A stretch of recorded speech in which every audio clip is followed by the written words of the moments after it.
Hello YouTube family, नमस्ते। कैसे हैं आप लोग? आशा करते हैं बहुत अच्छे होंगे और आप लोग की दुआ से वास्ते हम भी बहुत अच्छे हैं। आज कुछ दिखाना है आप लोग को जादू, जुगाड़। ये जुगाड़ इलाहाबाद में ज़्यादा प्रसिद्ध है, अब यहाँ भी आ गया। तो जितने इलाहाबाद के होंगे लोग कमेंट करके बताइएगा आप लोग का जुगाड़ हम भी ट्राई किया है और बहुत अच्छा रिजल्ट आया है। तो देखिए आप लोग, दिखाइए साहब जी, हमारे साहब जी बनाया है। तो ये देखिए, ये क्या है? ये है चावल और इसके नीचे है उड़द का दाल। तो एक साथ दो दो चीज़ हम लोग बना लिए हैं।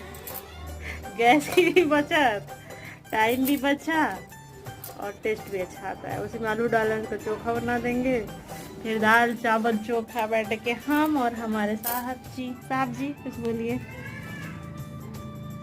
साहब जी